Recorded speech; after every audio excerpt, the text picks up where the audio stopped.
Então, meu nome é Thiago Catsipos, eu trabalho na Nelly, acho que metade da galera que tá aqui da Nelly está em peso aí. Eu vou falar mais sobre tratamento de timeouts, tem a ver com resiliência. Esse título é meio tenso porque, na real, resiliência num sistema distribuído é um assunto bem complexo, envolve um monte de coisa. Como eu não tenho tempo infinito aqui, apesar de que eu gostaria, eu gosto bastante de falar, não tem como abordar o assunto inteiro, mas tem a ver com isso. Tem a ver com fazer um serviço robusto.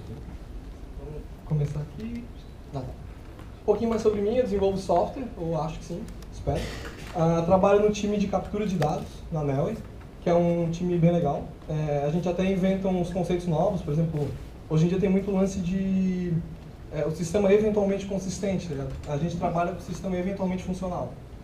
Ele funciona de vez em quando. Nosso CTO até tá aí, hoje eu não consegui explicar bem pra ele ainda como é que funciona isso, ele não aceita, ele tá lá no canto. Mas a gente vai conseguir, cara, é legal, pô, a ideia é massa. Faz parte, é feature. Não, brincadeira à parte, a gente trabalha não só fazendo crawlers, né, que são spiders, tem um monte de nome pra isso, crawler, spider, scrapper, a gente faz de tudo. Mas também todos os serviços para manter isso funcionando, né? A gente tem serviços de storage para manter os dados brutos que a gente captura, serviço de quebra de captcha, serviço de proxy. Até porque eu estou falando isso, né? Porque os crawlers a gente desenvolve em Python, mas todos os serviços em volta que dão suporte para esses crawlers, aí eles são desenvolvidos em Go. E a gente está fazendo esse trabalho já há quase 2 anos, um almost.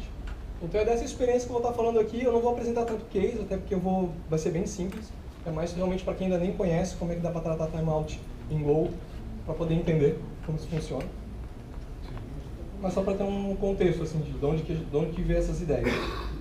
E também para não ficar aquela coisa em que eu estou falando um negócio que eu nem usei, que eu estou falando que a gente já está usando em produção, está dando um razoável bom. Aqui a gente vai falar um pouquinho de resiliência, timeout, e principalmente sobre context, que é o principal, que é uma feature nova. Ela já existia há algum tempo como uma biblioteca lá no Golang, e agora foi para o core do Go no 7. Um pouquinho sobre como usar ele, timeouts, como tu pegar um job ali que pode levar um tempão para executar e tu fazer ele ser cancelável, ou ter um timeout, em vez de simplesmente travar. Algumas melhores práticas, na minha humilde opinião, deve estar errado. E um pouquinho sobre HTTP também, que tem uns negócios bem legais e tem alguns comportamentos default do Go que podem ser um pouco perigosos. Eles fazem sentido, mas é um pouco perigoso. Continua. Tá, isso aqui eu já falei, né? Deu pra ver que já está bem organizada a apresentação, né? Vamos colocar isso aqui é do livro Release It, eu acho irado, é um livro muito bom, aliás. Tipo assim, se você, eu curto, tem um livro inteiro disso, por exemplo, Resiliência, né? É o livro Release It, um livro muito legal. E ele fala desse lance de ser cínico, tipo assim, cara, não é questão de se vai dar pau, com certeza vai dar pau. Aí a questão, e o mais massa desse livro é que ele dá um monte de exemplo de coisa acontecendo em produção, cara. Por exemplo, eu vou falar de travamento, eu penso, nem vai travar, quase nunca acontece. Aí os casos que ele conta, tipo, cara, o aeroporto inteiro travado, velho. Tipo assim, o guichê travado, a mulher do caixa travado, ele conta assim, um cataclisma. Aí ele conta que, velho, era um banco, o banco. Aquele cara do banco. Era um banco lá que não respondia, super lentaço, e aí, cara, simplesmente travou o aeroporto inteiro, porque ninguém fez uma coisa tão simples como eu vou mostrar aqui. E eu também não fiz, na verdade tem um serviço nosso que de vez em quando trava por causa disso. Putz, esse tio tem. Tá, mas não é crítica, é um serviço de boas.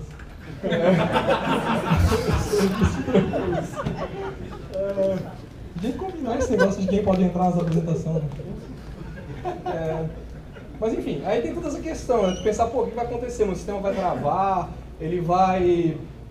até vai responder com erro, mas vai ficar para sempre nesse estado. Algumas coisas que eu não vou falar sobre, por exemplo, atender todos os clientes de maneira porca. O que seria isso? É tipo degradação do serviço, tipo, quando dá ruim em geral, ou só aquilo que tá dando ruim dá ruim e o resto continua atendendo. Tudo isso tem que ser pensado. Se for só na vida louca, qual a primeira coisa que vem na sua cabeça, provavelmente vai dar ruim para todo mundo e provavelmente vai travar. Como a gente vai ver aqui. Até o default do Go é travar. Mas tem um motivo, a gente já vai chegar nisso. Aqui é só uma lista, não vou ler tudo, é só para fazer uma leve zoeira, até no final tem uma zoeira forte. Tem um monte de coisa que dá para dar errado em software, tá ligado? Tipo, a conexão dropa, não faz handshake, leva 10 minutos para fazer um handshake, isso acontece, tá? O mais legal do livro que eu comentei é que ele dá uns exemplos da vida real acontecendo essas coisas aqui, cara. Real life, assim, não é teórico. Quase nunca acontece, mas o dia que acontece é um ruim gigante para você e para o seu negócio, em especial. 1 byte por minuto, não tem mais disco, uns mais básicos, faz descript, ou flipar lá, tem memória com ECC, pode acontecer, vai que flipa um bit, acontece. Então assim, é meio, eu acho que às vezes, é bem pessoal, assim, às vezes a gente acaba até não pensando tanto nisso, nem implementando proteção para nada disso, porque é meio overwhelming, assim, tu olha, meu Deus, é muita coisa, logo não farei nada. Porque começar por onde, tá ligado? Vou tratar quando não tiver mais memória. O que acontece quando tem mais memória? Posso estar totalmente errado nisso aqui, mas eu tenho um sentimento que me lembra até segurança, tá ligado? Tem um cara que manja de segurança aí, vai dizer que eu tô errado. Mas é tão seguro quanto pode ser, e resiliência é a mesma coisa. Pode ser tão resiliente quanto puder ser resiliente. Então tá, a gente faz o quê então? Cara, escolhe alguma coisa para começar. Eu atualmente acho que o básico, por exemplo, seria esse lance timeout, por isso que é isso que eu vou falar. Acho que timeout é básico. Tem várias outras coisas legais, tem circuit break, tem as paradas da moda que a Netflix faz, que é massa. Aí tu pode começar a se questionar se vale a pena ou não no teu caso, mas acho que timeout é bem básico. Mas, fica a ideia aqui. E também tem outros microserviços, né? Que, tipo assim, é legal, mas assim, não tem coisa que não tem trade-off, né? Então a partir do momento que tem um monte de serviço, tem um monte de ponto de integração. E aí, que é pra estressar aqui, cara, a chamada local não é uma coisa que a chamada remota. E a rede tem umas maneiras de falhar bem diferentes de coisas locais. Então até quando tu vai nessa pira de microserviço, que a gente também está fazendo, não é nem para dizer que é contra, mas é o trade-off. Então vai ter que estar muito mais ligado nisso aqui. Provavelmente quem antes trabalhava nos monolitos tinha menos problema com integração remota, chamada remota. Eles não estavam nem acostumados a fazer isso, porque quase nunca fazia, só que o monolito. E o banco. Agora tem um monte de gente para tu falar. Tipo, tu fala com 10 microserviços, os 10, qualquer um deles pode falhar, ou 3 podem falhar. Tu tem uma explosão combinatória do que pode falhar, quando tu fala com esses caras. Isso só na rede, né? Então, timeouts. A proposta aqui de, pontos de integração assim, de rede tem que ter timeout. Operações que são long running, assim, é difícil dar um exemplo. Depois eu acho que eu vou elaborar mais exemplos, vamos ver, não tenho esperança. Mas aí pensei nisso com imaginação. Porque o I/O é muito mais fácil de tu pensar que vai rolar ali, pode demorar, a rede pode ficar mais lenta, mas... É que a gente faz muito I/O, só tá vindo na minha cabeça que a gente especializa muito I/O, por causa dos crawls e tudo mais. A quebra do capture. Só que a própria quebra do capture também é um I/O que a gente fala com outro serviço. Depois eu vou falar um pouco desse exemplo, que é um exemplo legal para alguma das ideias que tem aqui. Vamos ver, de repente consigo elaborar, alguém vai entender algo. Parece simples, quando eu pensei em fazer essa apresentação, eu fiquei, caralho, velho, mas que coisa simples, vou falar timeout, né? Só que eu me dou conta que muitas vezes a gente não faz, e eu converso com a galera, já tem um monte de gente que não faz, não sabe nem que tem, ou nem como que faz no Go. Eu pensei, de repente vai ser legal.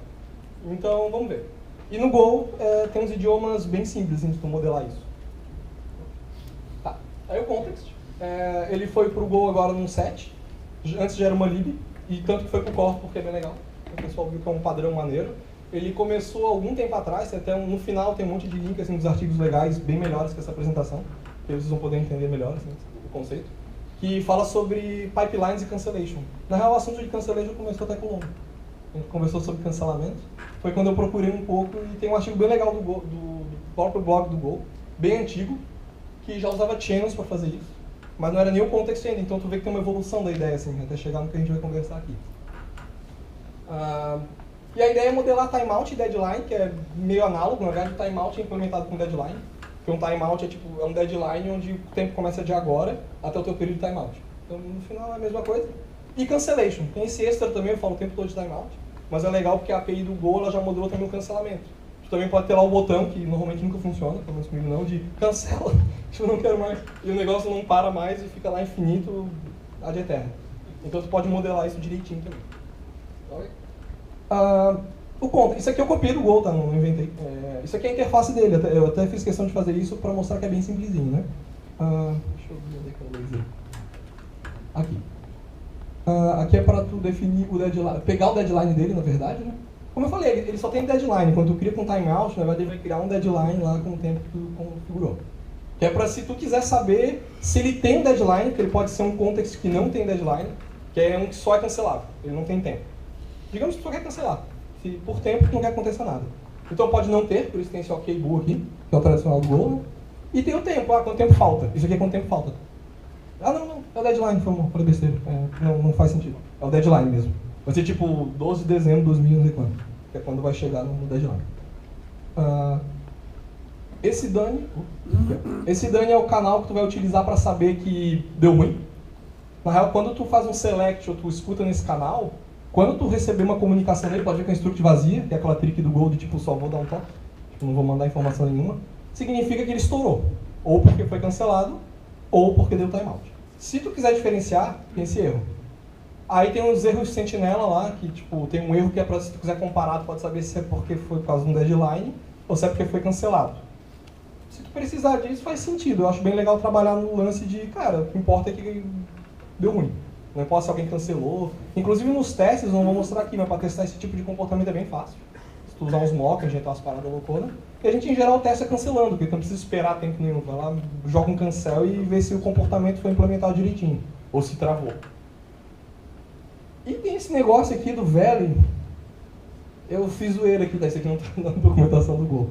Eles não botaram, porque é um jeito ruim de expressar dependência, mas eu acho. Cara, é bem isso aqui. Tipo, o context, a ideia é tu trafegar pela tua API inteira. De preferência como primeiro parâmetro, um padrão. Eu até li em algum artigo no Google, é meio padrão isso. Porque tudo tem que poder ser cancelável, ter timeout e tudo mais. Aí eles também têm esse lance de botar dados nesse context.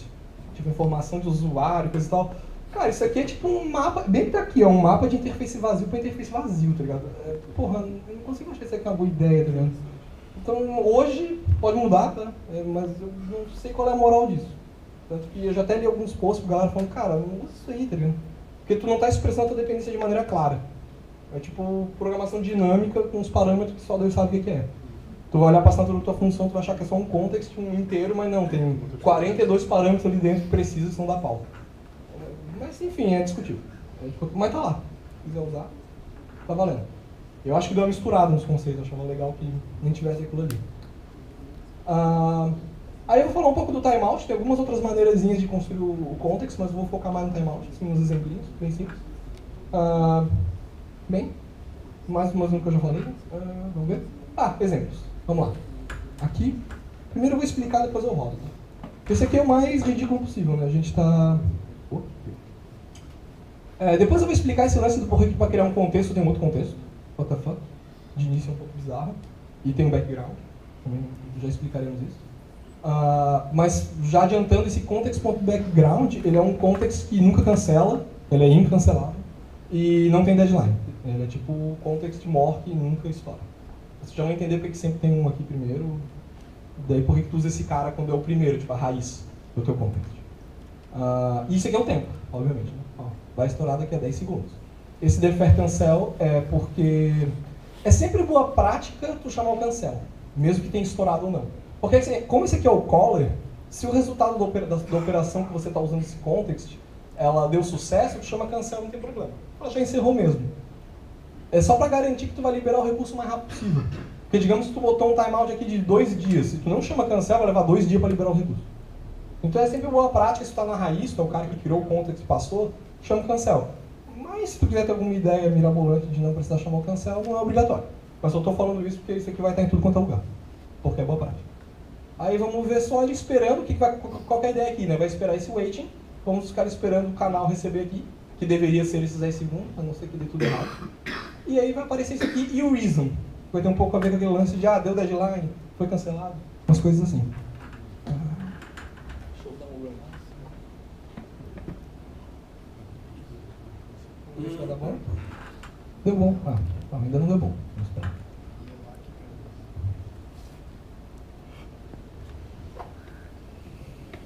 Aí, tá. E isso foi porque excedeu o deadline. Agora, qual que é o próximo exemplo? Tá, já falei, né? Eu me adianto bastante. Tá. Agora vamos cancelar explicitamente. Qual que é a moral desse aqui? Mesmo esquema. Eu até botei aqui 10 segundos, pans. Só que eu vou chamar o cancel. Criar uma rotina aqui para chamar o cancel. Não precisava criar uma rotina, tá? Criei, que é legal. Vamos criar uma rotina, o pessoal acha maneiro. Coisa moral. E, teoricamente, vai executar bem rápido. E vai aparecer que a razão é porque foi cancelado. Vamos ver. Teoricamente. Pô, cadê o bagaço? Tem um assistente aqui. Aí, ó. Foi bem rapidão. Porque foi cancelado. Vamos lá. Aqui começa a hierarquia. Tá, porra, deixa eu ver se... Não é tão complicado, mas aqui eu sou ruim pra explicar as coisas. Aqui que a gente começa a entender aquela pegada do background. Qual que é a ideia? A ideia desse context é... Porque aqui os exemplos são bem simples, só que imagina um software assim mais complexo. Os caras até falam muito do case do Google mesmo, que é sempre muito pensado no que o Google está trabalhando, o Go nasceu disso, né? Às vezes tem um software bem grande lá e tudo tem que ser cancelado de timeout, para travar as coisas, né? Então assim, às vezes tu vai receber um context e tu vai criar outros contexts para passar para outras coisas que tu chama também, só que a ideia é construir uma árvore que se o context principal, o primeiro call é cancelar, cara, tem que cancelar tudo.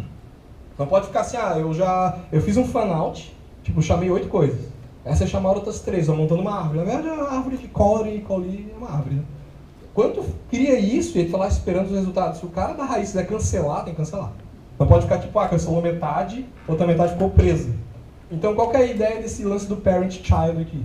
Por isso que o primeiro parâmetro é sempre um context também, não tem como criar um sem ter um parent, um context.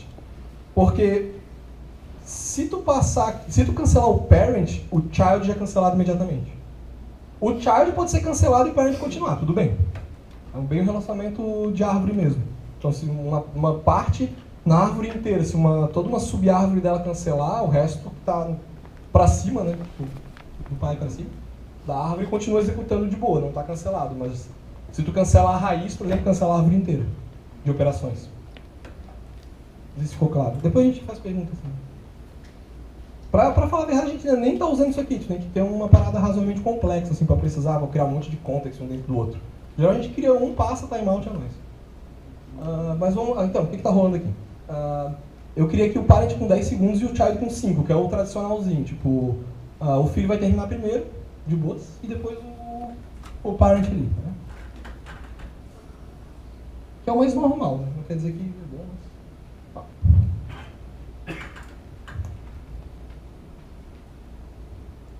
O child terminou primeiro com 5 segundos, mais 5, aí o parent. Vamos lá.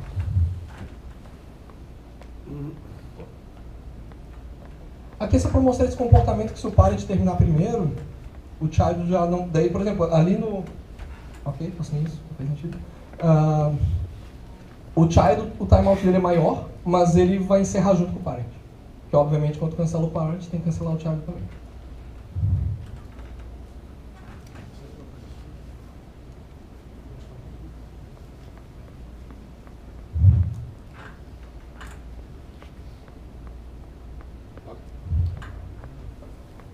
Isso é um negócio engraçado até. Isso aí tem... Porque pode ver que o child foi primeiro. Meu Deus, o que aconteceu? Tem a ver com o select, né? Tipo, tu não tem garantia de qual daqueles selects ali, qual dos channels... Em teoria, os dois foi mandado mensagem quase ao mesmo tempo e tu não tem garantia nenhuma de qual vai chegar primeiro. Então, se eu rodar de novo, provavelmente pode ser o parent primeiro. É que, até para esse exemplo, é meio contraintuitivo. Mas, como assim? Mas é que ele é um comportamento do channel mesmo.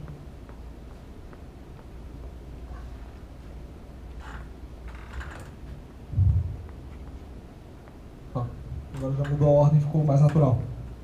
Mas é os dois ao mesmo tempo, gente. Vai. Por que eu usei isso? Esse negócio. Esse aqui é só para mostrar o cancelamento, ele vai ser bem rápido. A moral é que eu cheguei aqui e cancelei o pai, na mão. Violentamente. Era só para ficar bem fixo mesmo que se o parent é cancelado, o child também. De novo o mesmo lance, né? O child foi cancelado a printa primeiro por causa do comportamento select aqui desse loop. E só não tinha deixado claro, mas acho que dá pra ver aqui de boinha, né? Que aqui eu passei o parent, ó, ver esse background. É por causa dessa treta que daí tu acaba usando bastante esse background quando é o primeiro. Tu tá criando lá no teu teste para injetar, tu vai usar bastante esse background. Tu não passa ele diretamente no teu teste, tu cria um. Porque esse cara ele não é cancelável, ele não... Eu acho que o channel dele vai bloquear para sempre, deve ser nulo, então não é uma boa ideia. Tu cria sempre um teu e injeta.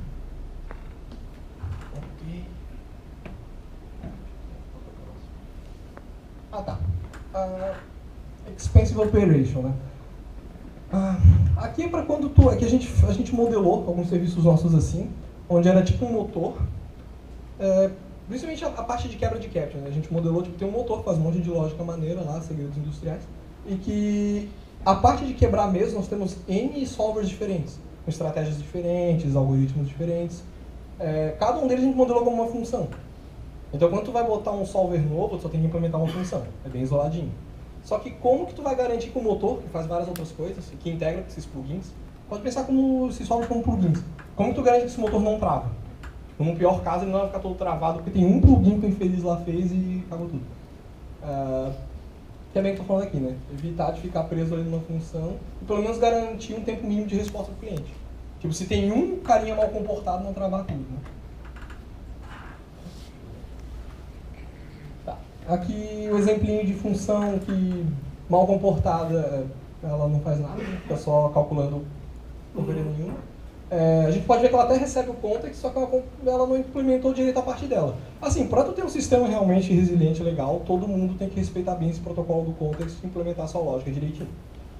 Por exemplo, nesse caso que eu estou falando, tu se protege, tu consegue responder para o teu cliente num tempo hábil, mas vai vazar recurso. Né? Então, se uma função ficar lá presa, desrespeita tudo, fica num loop, não tem o que fazer. Tem que arrumar a função. Mas pelo menos tu pode detectar esse erro, gerar uma métrica. Inclusive tu ter timeout, tu saber que deu erro, mas não ter métrica, não ter nada, não ter alerta também é inútil. Realmente, resiliência é um negócio gigantesco, envolve operação, então não é que isso aqui resolve tudo. Tem solar vivo. Então, chamando ela, o que a gente faz? Tem aquela função lá, né, como eu falei, vamos fingir que ela já está definida em algum lugar aqui. O que eu faço é, eu crio uma rotina que chama ela, para não travar essa minha aqui. Uso um canal, aqui, que é igual o canal do context. É um canal só para dar um... Ok. No nosso caso lá, a gente retornava dados mesmo, resultado, então o canal obviamente vinha um resultado. Não vinha só uma string vazia. Chama a tua função, pega o resultado e depois faz um select entre a tua função ter terminado de executar, tá aqui, e o dano. Se cair nesse caso teu select, é porque deu bom. Se cair nesse caso, deu timeout e deu ruim. Esse cara aqui não retornou em tempo hábil, ou está preso, ou whatever.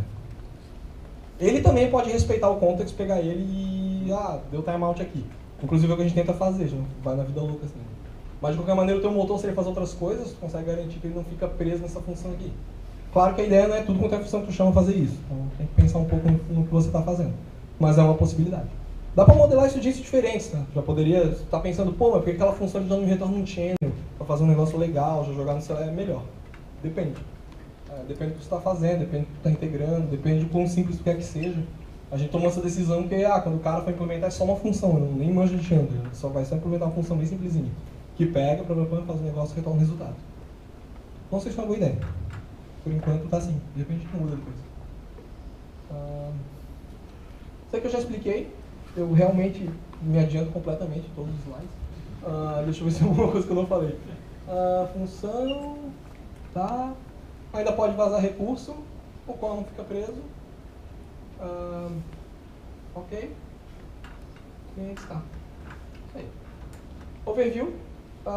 Basicamente, na real, o pessoal do Go era meio idiomático já usar channel para modelar essas coisas. Isso tem essa palavra leverage, eu não sei traduzir, tipo, tem a ver com... Vamos usar o channel para fazer um negócio muito legal. Que é o channel, ele tem aquele comportamento que de início é estranho pra caramba, eu achava meio inconsistente assim, os comportamentos diferentes que tem num channel. Quando tu lê de um channel que ele está fechado, não dá pau, ele retorna nulo. Um dos motivos é por causa desse lance do select e esse comportamento de broadcast. Tu consegue usar o channel do Go para fazer broadcast. Porque normalmente é comunicação ponta a ponta, eu mando se alguém pegou, já era. Só que o close não, o close funciona como broadcast. Se tem 1000 caras esperando ali para ver se deu um ruim, tu dá um close, os 1000 ficam sabendo. Então eles já começaram a trabalhar, pô, isso aí dá para fazer esse tipo de coisa. Aí tinha toda uma ideia de vamos usar channel para fazer isso aí. Aí só colocaram o context em volta, aí tem umas funçõezinhas, uns time, mas é basicamente isso. É usar channel para modelar cancelamento de timeout. Ok. Tem o lance da hierarquia, que é bem legal. Isso é importante para cases mais complexos, assim. Isso é meio novo, assim, não sei se fazem na mão. Deixa eu ver o que mais temos. Tem isso. É bem importante, a API ela já te empurra nessa direção, é mais uns exemplos legais, assim, de como as APIs do Go são maneiras, que meio que te empurram para o design legal, a música feliz. Até porque de início a gente acostumou com a API ruim, né? Eu fiquei meio assim, tipo, pô, mas por que não tem cancel aqui no context? Tipo, eu quero cancelar. Porque tu pode ver quando tu cria o context, ele te retorna a função de cancel. Porque a pegada é quem vai receber aquele context não deve cancelar. Cara, o caller é que cancela. Você não tem esse controle, você não devia. Você pode pegar a função de cancel e passar pro cara, beleza, mas não é uma boa ideia. começa a ficar meio caótico esse controle de quem cancelou e tudo mais. Vou chamar cancel 2 vezes. Faz bastante sentido. E a API já te empurrou bastante para isso. Né? Ó, a noção é você não, quem recebe um context não vai cancelar a bagaça. Vai usar só o context para saber se já terminou, se cedeu o deadline. Inclusive, até lembrando agora, tem um negócio legal que, por exemplo, tem aquela pegada de tu pegar qual é o deadline. Né? Aí eles falam, tu pode, por exemplo, ir lá, tu recebeu um context, tu olha o deadline, putz, falta 10 segundos. Velho, eu não vou nem tentar, porque 10 segundos não conseguirei, não vai dar bom. Então dá para implementar as coisas bem legais. Assim. A gente não usou isso, mas a ideia parece legal. E aí aquele negócio que eu já falei também, pra variar, que, porra, aquele negócio do Velis, não sei se alguém tá usando e achar legal de trocar uma ideia, sabe? Mas, pô, não consigo achar legal pra ele. Agora a gente vai falar um pouquinho, que falamos muito de microserviço, integração, pop-up, né? Nas APIs HTTP do Go, tem umas armadilhas, né? Pelo menos pra mim era, né? Provavelmente eu não li a documentação direito. Se tu usar os default do Go, calma, tá? Não tô dizendo que é pra usar um framework, não façam isso. É pra usar o core na tela. O cara que tá rindo bem alto, ele não gosta de framework. Não é que não é pra usar o core do Go, mas eu digo que tem umas funções default, e até os primeiros exemplinhos que tem lá, se tu usar aquilo, tu não bem na linha do meme, né? Tipo, não vai ser tão divertido pra ti. Tá, depende do que tu tá fazendo, mas em geral não é uma boa ideia. Mas eu já vou explicar por quê. Por quê? Isso aqui é exatamente copiado da doc do Go. Tá? Não estou nem falando mal, assim, que a doc tá mal, não é nem isso. Tem um porquê. Mas já dá para perceber quando tu olha isso aqui, de início também nem percebia, estava amarradão, feliz, desenvolvendo Go, alegre, gerando resultados em poucas horas. A pergunta é tipo assim, tá, cadê o timeout? Alguém tá vendo timeout? Não tem timeout, né? Tipo assim, não tem, tá ligado? Não tem timeout isso aqui. O default é 0, que significa para sempre. Pensando, meu Deus, por que o default é para sempre, né? Tipo, imagina, cara, não é nem teoricamente, na prática, tu pode estar fazendo isso aqui não vai retornar nunca. Nunca. Ah, como não? É possível, vai retornar nunca. Vai ficar preso ali. Vai ter um log antes, um log depois, é assim que a gente debuga, né? E tipo, nossa, no log não será executado. Então, tipo assim, uai, por que não ter timeout? Não, tem um motivo. É só tu pensar em HTTP streaming, tá ligado? Por exemplo, um stream de eventos ou um vídeo. Tipo, qual seria esse valor default de timeout? 2 horas? Porque se o cara for baixar um vídeo lá pra ver, pode levar 2 horas, pode levar 5, pode ser um áudio live de uma videoconferência que vai durar 2 semanas. Então, realmente, tipo, não tem como chegar amarradão no default e botar um timeout. Mas você tem que estar ligado que o default vai ser para sempre e que normalmente quando está entregando serviços, nessa pegada de microserviços PaaS, normalmente não está fazendo streaming, às vezes está. Assim, normalmente não está, às vezes só vai pedir um negócio novo em um JSON, então esse default provavelmente não é o que quer. Então é só ficar ligado nisso, eu vou mostrar uns exemplinhos. É bem fácil fazer em Go isso, inclusive na doc também tem esses exemplos assim, sabe? Eu acho que eles não falam do lance do timeout do default ser para sempre, né? Isso eu acho meio zoado, mas tem tudo isso lá. Tipo assim, não é que é zoado pra caramba. Aqui, por exemplo, é usando HTTP Client. Tu cria um HTTP Client, que o que o Go faz no default é que ele cria um pra ti. Quando tu usa aqueles defaults, tu tá usando um do Go lá que ele criou internamente, tipo um singleton para todos os efeitos, e que esse timeout é 0. O default aqui tu cria um na mão, tem os outros parâmetros legais nesse cara aqui, depois dá uma olhada, vale a pena. E aí tu trabalha com esse carinha. Todas as aquisições que tu fizer usando esse client vão respeitar esse timeout, é claro. Tu não tem essa precisão. Para ter precisão por requisição, tinha um lance de cancel antes, tá até hoje lá na API, mas eles até já falam que é deprecate de apegado ao context. E context é legal. Tu vem aqui, cria teu context, amarradão, cria requisição e associa o context com ela. Agora, na real não é nem só o timeout, aqui tem até um diferencial. Agora, além de tu ter o timeout para essa requisição, tu também pode cancelar ela. Então aquela pegada de fiz 5 requisições, mas pô, o cara mandou cancelar. Tudo bem que com quem tu falou, talvez o cara continue executando, vai ser triste, mas pelo menos pode reliberar os teus recursos, já fechar a conexão, fechar o file descriptor e vamos ser felizes. Desse jeito consegue fazer isso, por requisição. Né? E aí isso aqui é uma maneira de fazer isso. Né?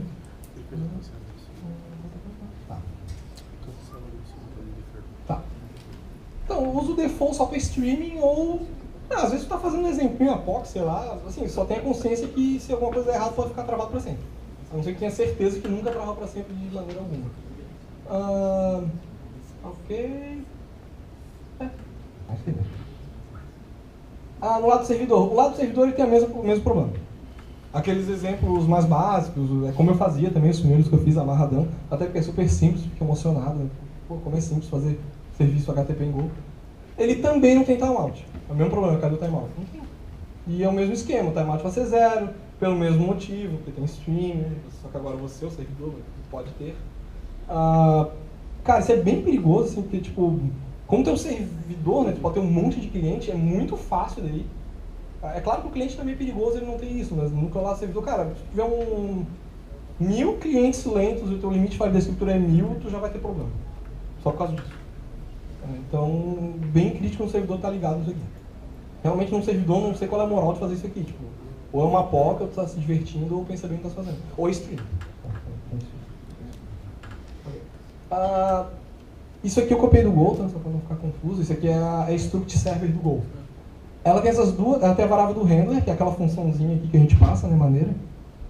Aqui, ó. Tem essa assinatura. Aqui na real ele está adicionando... tá usando os dois, né? Pode adicionar um handler ou passar a função direta, mas é a mesma assinatura, né? O handlerzinho do Go default meu writer ele o reconhece aqui. Tu vai definir aqui, tu vai passar aqui, né? Aí tu pode usar um server mux ou passar uma função só, se só tem uma coisa. O endereço. E aí tem essas duas variáveis que é o de nosso interesse nesse momento, que é o read timeout e o write timeout. O read timeout é esse período aqui, ó, entre tu receber a conexão, o accept, que o Go vai lá e faz o accept de uma conexão. Quando a HTTPS vai incluir também handshake, TLS e tudo mais, que é uma outra coisa que é bem maneira de dar zica, e tu não faz a mínima ideia do porquê. Dando alta zica aqui, demorando, e parece que a culpa é sua e não é, ou é. Receber os headers e também você ler o corpo da requisição. Que inclui o que é esse server HTTP aqui? É o teu handler, é a tua função. Quer ver isso aqui? Deixa eu voltar aqui. Aquele server HTTP é isso aqui, ó, tudo que está acontecendo aqui dentro. Toda essa uma linha. Mas que normalmente espero vocês façam mais coisas que isso. Então é tudo que está ali dentro, é todo esse período. O que inclui, por isso que está aqui o leu body, porque no Go, para quem já fez serviço o lado do servidor no Go, tu lê na mão lá o request body, né? Vem na real um IO reader lá e ele já não lê o body inteiro para ti. Então vai incluir esse tempo. Então tu mandar ler, até porque tu pode ir lendo incrementalmente, né? Vamos lá, lendo de boinha, fazendo algo, dependendo do que tu tá implementando, se é um stream. Vai incluir esse tempo. Então se tu botar aqui 1 minuto, tu tem 1 minuto para receber tudo e ainda ler o body inteiro. Se na metade de lendo o body, ou tu der bobeira e não ler o body inteiro, aí vai dar pau, deu timeout e já era. Fecha tudo e provavelmente na hora de mandar o resultado vai dar pau também. Ele não vai conseguir interromper a tua função, mas tu não vai conseguir mandar um resultado. Ele deve fechar a conexão. E o write timeout é o tempo inteiro do teu server HTTP. Tipo, chamou a tua função, é o tempo total de fazer seja lá o que tu quer. Talvez tu não tenha telebody nenhum. E também tu escreveu o teu response. Isso que é importante. Se na hora que tu estás escrevendo teu response tá dando um ruim, não está indo, está devagar, esse timeout vai te ajudar, tipo, ok, estourou o timeout, vamos parar aqui, desiste. Isso é importante porque às vezes é um cliente que está ruim, aí para ele tu fazer os write dá um ruim grande, em vez de tu explodir 1000 pedaços, para aquele cliente tu vai dar, pô, não deu bom, mas é porque você está lento, e para os outros continua funcionando de boa. Um exemplinho, como a gente já visto, é bem basiqueiro, tá vendo? O handler é idêntico, tu passa aqui, e aí tu passa timeout por quê? Aqui eu botei 10 segundos. Mas é super simples, na real, quase idêntico, porque ele se insert também. Tranquilão. Ok? Mais com timeouts. Deixa eu ver. Já acabou. Deu tempo. Direitinho. Mas, tava me zoando, falando que ia demorar um monte. Esses são os artigos bem melhores que a apresentação. Depois a gente vai disponibilizar tudo. Inclusive, eu tenho que falar, senão ele vai ficar chateado comigo. Esse artigo da Cloudflare aqui é irado. Foi o Léo que conseguiu pra mim, tá lá. Deixa eu... esse artigo é muito legal. É o que fala daquele do server-side, fala de client, é bem completo. Bem maneiro. Foi de onde eu roubei a figura, provavelmente vou ser processado. E tem esses outros aqui sobre context, e esse primeiro que fala do cancellation. Esse é bem legal, ele é meio grandinho, mas trata de uns problemas bem complexos. Não é nem só timeout, tem a ver com cancellation e pipeline mesmo. Aí tem essas pegadas que a gente falou um pouquinho aqui de fan-out, fan-in, quando tu tá fazendo coisas concorrentes, como cancelar um negócio desse, como cancelar um pipeline. Essas coisas são bem complicadas mesmo, e em Go é bem mais fácil. Não é o tipo de coisa que é muito fácil. Quando tu tem um pipeline todo independente, concorrente lá rodando, como é que eu cancelo o negócio todo agora? E eu acho que é isso. Perguntas?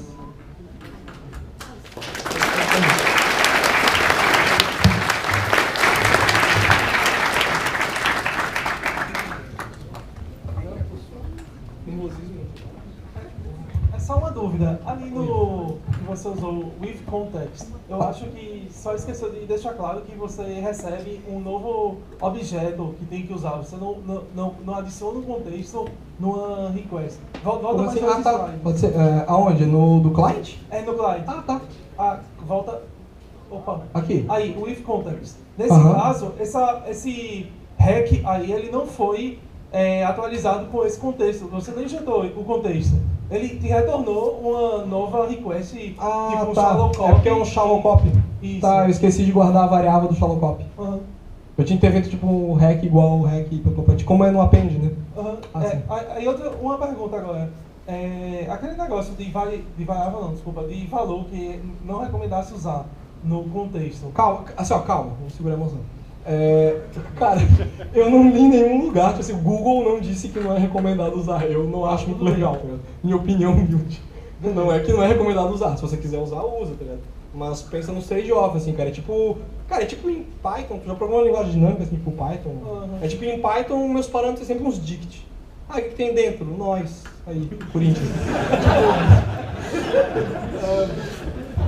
Tu vai olhar pra API, massa.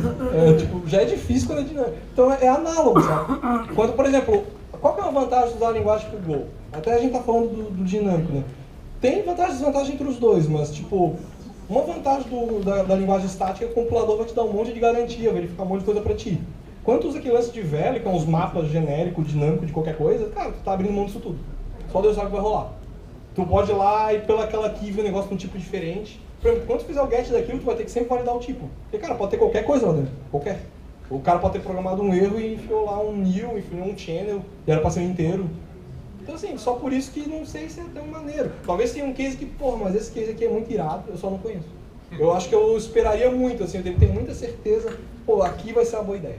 Mas eu não começaria num caminho desse. Mas, assim, é uma opinião bem minha, tá, cara? Não quer dizer que não faça isso, com certeza. Outra pergunta? Aqui o Thiago. Pergunta pra caralho. Thiago. Então, você estava falando do REST timeout e do REST timeout dos dois no request HTTP, né? E aí é mais por desconhecimento meu do Go. Quem que faz o manejo dos sockets abertos aí e quem vai garantir que exista, que fiquem disponíveis no close rate, que é finalmente o caso trágico da resiliência quando você fica sem sockets porque gastou todos os arquivos abertos possíveis. Nesse caso, por desconhecimento meu, esse cancel, ele vai chegar até o nível TCP para que a aplicação libere esse arquivo e realmente possa outra vez usar esse socket? Não. O cancel, ele é bem na pegada só do... Eu vou admitir que eu não sei nem como é que ele faz ali o lance de garantir o deadline. Ele deve ter alguma coisa na runtime, sabe? Para saber que, passou o tempo, vou... Porque assim, ele tem alguma coisa que quando chega no deadline ele chama o cancel para ti. Claro, é meio interno. Mas a nível de aplicativo, né? Isso, só que assim, vamos pensar no servidor do HTTP, né? Tipo, ele foi lá e chamou a tua função. Enquanto tu não retornar de alguma maneira, até o runtime do Go, que foi ele que chamou deixa eu botar lá no server. Claro. Talvez fique mais fácil de trocar ideia. Aqui. Não, no caso eu acho que o outro que tem o gráficozinho inteiro do... Tá. Opa. Passou. Então, enquanto, por exemplo, isso a única coisa que eu vou poder te falar, que eu realmente vi no código do Go mesmo, que a gente estava na dúvida, foi até trocando a comenta ali. É difícil de achar ela. A gente estava até trocando a ideia de como é que rola esse negócio de fechar conexão, liberar as paradas no Go. O que eu vi no código mesmo é que assim, ele só vai fechar a conexão quando tu retorna essa função. Ele literalmente faz o accept quando a conexão, chama a tua função, uma rotina separada, e enquanto tu não retorna, ele não fecha. Claro. Então assim, tu pode usar o context para ver, devo parar, tô me excedendo, mas enquanto tu não voltar e encerrar essa tua função aqui, ele não vai fechar a conexão nem liberar o file descriptor. Okay. Então isso não tá no context, tá ligado? Depende do que tu tá usando. Na real, depende do que tu tá fazendo. Tipo, tu alocou recurso, tu pode usar o context para saber que, estourou, devo voltar e liberar. Mas assim, o context não vai liberar nada para ti. Ele é só um mecanismo mesmo de usar o channel ali para fazer o broadcast de, deu ruim. E o lance hierárquico. Ele é bem simples. Ele só implementa esse lance e o lance do timer. Ele cria um timerzinho para ti, que eu não sei como, mas ele deve criar de alguma maneira, uma rotina, sei lá o que é. Mas desse eu não vi. É até legal, vou dar uma olhada.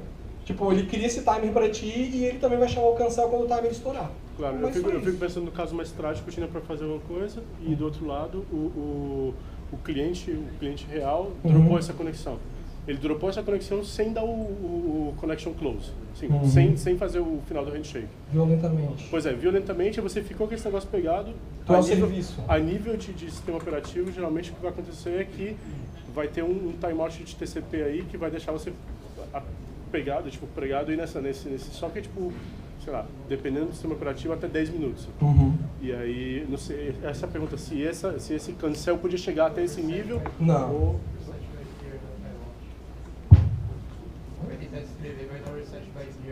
Na hora, mas só na hora que tu retornar da função, né? Mas tu vai... depende se o cliente fechou a conexão. Se ele dropa, o que realmente, o que ocasionalmente acontece é que a maioria dos middlewares mantém essa conexão aberta por causa do cliente que vai operar e não dá uma perda de pacote. Tem uma outra pergunta ali do Tomás. Tem um brother que vai manjar disso aí.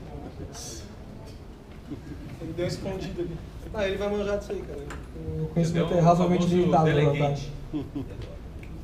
Não, mas só uma curiosidade. Eu também não gosto desse esquema de passar valor pelo contexto, mas um dia eu estava usando uma biblioteca que chama Group Cache, que é do Brad Fitzpatrick, do Go. Um cache de objeto. E você tem que implementar uma interface e passar para ela. E um dos valores da função da interface é um contexto. E eu precisava passar um valor para dentro dessa função e só dava para passar pelo contexto. Mas era pouco, a interface também. Eu tive que fazer type assertion, mas só uma curiosidade que é um caso de uso que eu realmente precisei usar o Cara, valor. então, eu vou falar a real que eu acho que até nessa pegada do Google eles têm o padrão de sempre passar o context como primeiro parâmetro e eles usam esse negócio do velho. Eu só não consigo enxergar isso com uma boa ideia. Sim, provavelmente eles estão certos, mas eu não não consigo. tinha outra escolha ali naquele... Sim. Outra pergunta? É isso?